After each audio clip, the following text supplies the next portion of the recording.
Hi guys, it's been a few weeks. Well, no, I did my video for Tim's 1,000 subs, but it's been a few weeks since I've done a vinyl update, and this isn't really going to be much of a vinyl update, to be honest, because I've had so much on at the moment. Work's been pretty mental, and my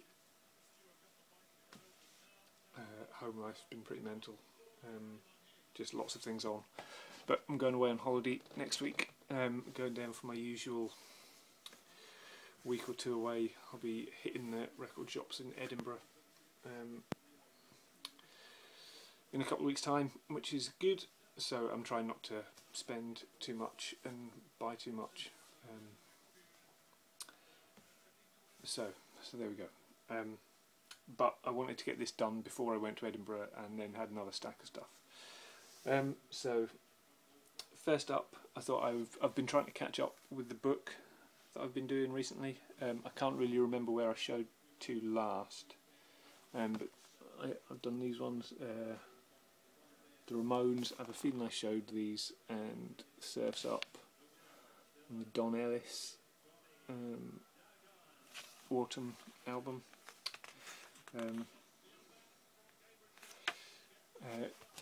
Charles Earland, who I've somehow managed to make look a bit like a fat George Galloway, which probably won't mean much to most of you, but yeah. And this one as well, Jimmy Lyons, who I seem to have made look a bit like a sympathetic Saddam Hussein,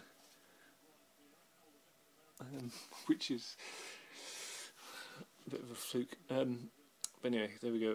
That was my Richard Groove Holmes Welcome Home, which is a great album, and I'm really pleased how the cover came out as well. That was the Gong, or Not Gong album, The Mystery and the History of the Planet Gong, which is a great kind of artifact. The Record Store Day stuff I got tomorrow. They're self-titled, and The Gods, Genesis. Rainbow's Folly, Sally's Fourth. I'm pleased with how that one came out.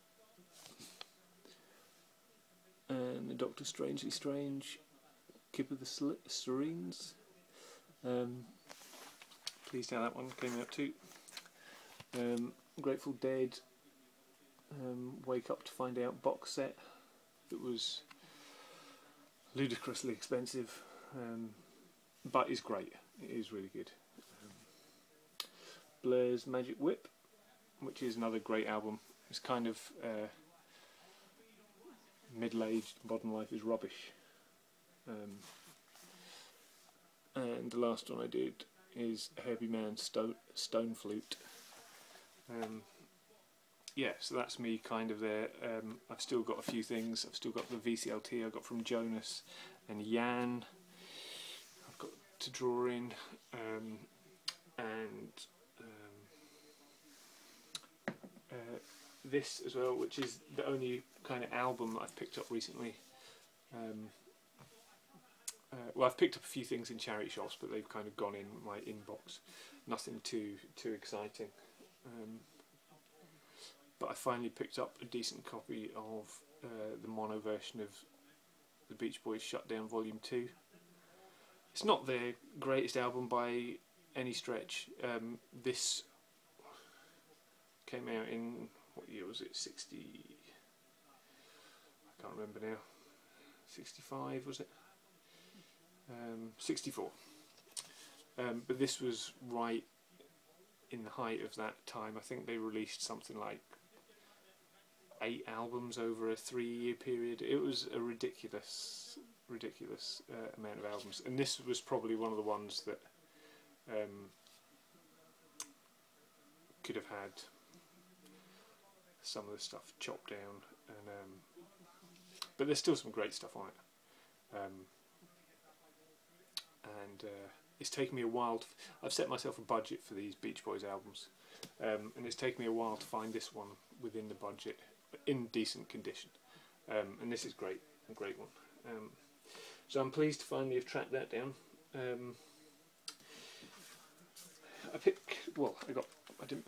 I got sent this bag here from Monorail, which is like a cool independent record store in Glasgow. And my friend Ian, that anyone who watches this regularly will know I've spoken about before, who is a drummer and plays in various bands, including the Phantom Band. Sent me this little note.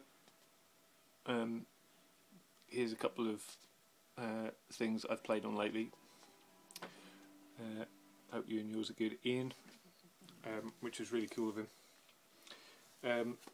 The first one he sent was this kind of split 7-inch by Lazy Day and Tough Love.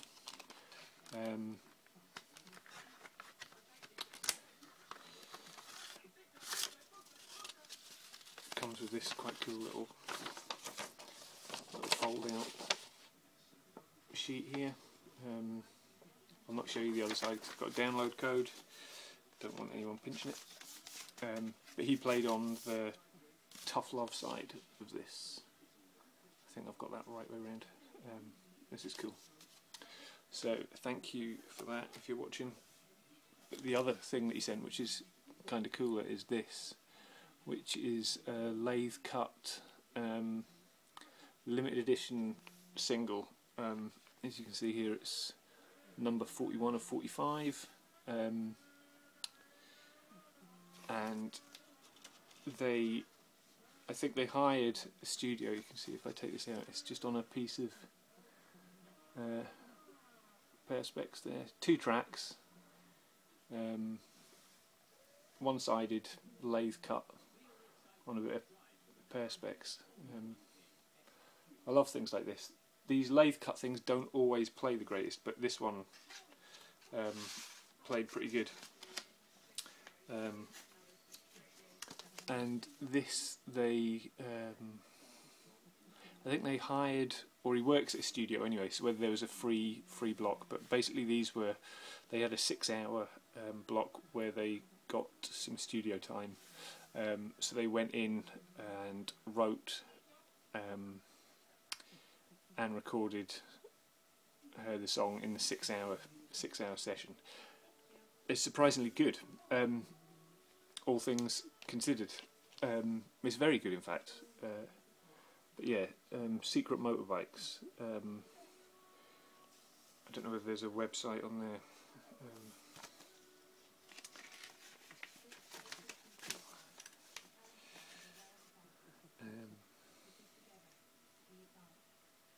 No, just another download code, so I'm not going to show that either.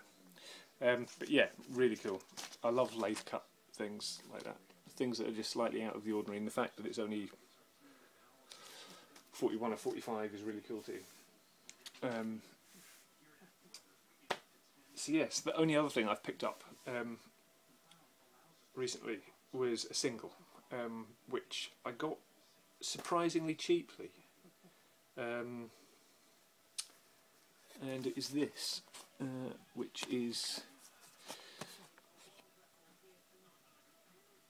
the promotional 7-inch single of Aphrodite's Child, Break, and the B-side is Babylon. 2 of the best tracks off that Aphrodite's 666 album, and this cost me, I think, a tenner, which for the promo of this single I think is a ridiculously good price. I was surprised. It was on eBay. I have a feeling they spelt it wrong, but I could be wrong. I was surprised nobody else bid on it.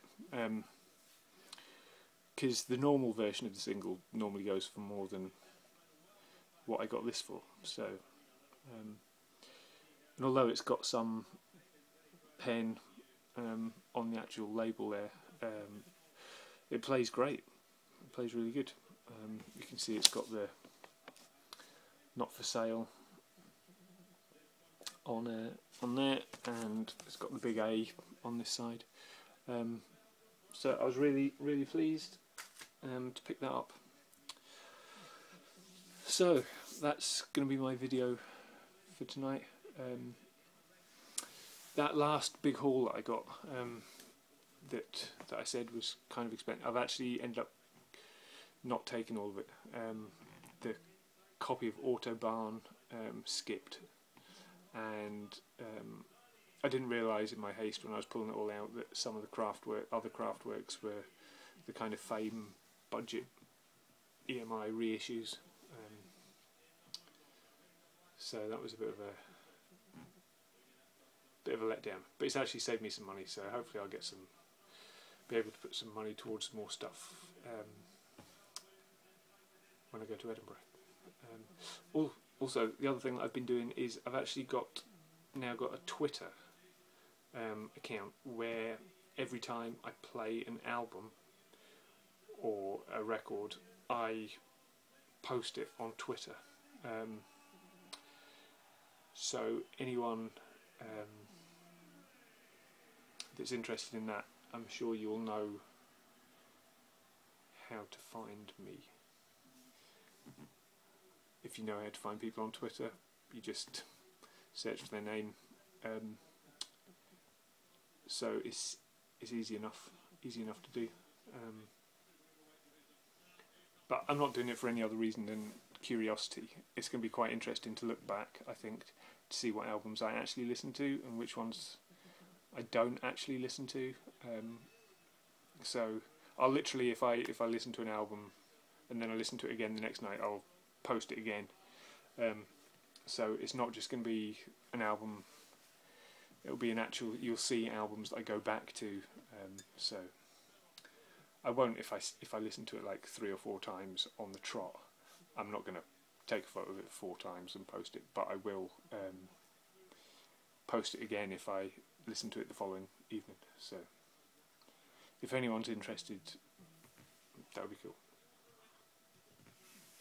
So 13 minutes, plenty long enough for me to have shown, 3 records. Hope everyone's doing well, and yeah, take care.